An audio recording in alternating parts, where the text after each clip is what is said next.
ছাগলের বেচা বিক্রির জন্য আমি নিজেই ছাগল নিয়ে আসছি। তো এখন পর্যন্ত ক্রয় বিক্রেতার জন্য এখনও আসেন নাই, তবু মাঝে মাঝে কিছু হচ্ছে, বেচা বিক্রি কিছু হচ্ছে, তো গতবারের তুলনায় একটু কম হচ্ছে। বাজার ভালো হবে, কিন্তু আসলে বর্ষাটার কারণে প্রচুর ছাগল বাজারে এবং কাস্টমার আছে মোটামুটি, শুধু দাম চাওয়া চাই আর দাম দেখা দেখি। দাম তেমন একটা বেশি কয় না, আর বেচা কিনেও খুব কম, তেমন একটা হইতেছে না।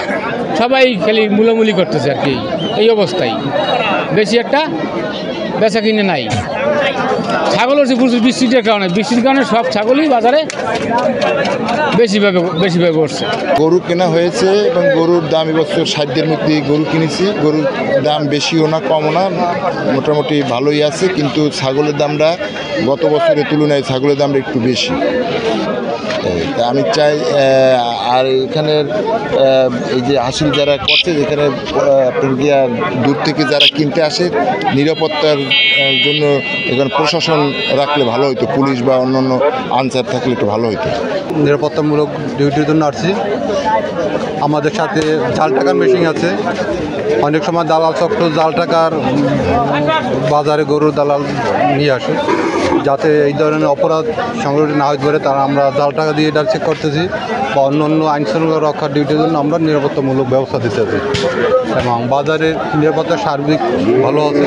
সবাই একটু জেনে গেছে যে গরুর দামটা ক্রয় ক্ষমতার মধ্যে, তার মানে এই নয় যে বিক্রেতাদের লস হবে, তার মানে এই না ক্রেতাদের ক্ষতি হবে।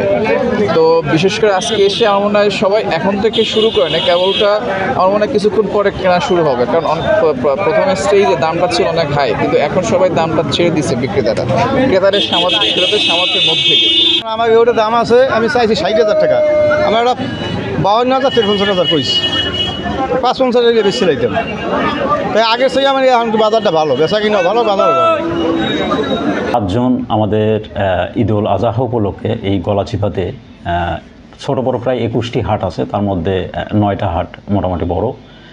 প্রত্যেকটা হাটেই এই গরু ক্রেতা বিক্রেতা যাতে নির্বিঘ্নে তাদের ক্রয় বিক্রয় চালিয়ে যেতে পারে এবং সেখানে যাতে কোনো জাল টাকার মলম পার্টির প্রতারণার শিকারকে না হয়, এই জন্য আমাদের সেখানে জাল টাকার মেশিন সহ আমাদের পুলিশ ডিউটি করতেছে। পাশাপাশি অন্য নিরাপত্তার স্বার্থেও মানুষ যেন নির্বিঘ্নে এই গলাচিপায় আসতে পারে, ঢাকা থেকে আসতে পারে, যাইতে পারে, পথে যাতে কোনো সমস্যা না হয়, প্রত্যেকটা হাইওয়েতে আমরা চেকপোস্টের ব্যবস্থা করছি এবং রাত্রিকালীন অন্যান্য ডিউটিও আমরা বৃদ্ধি করেছি।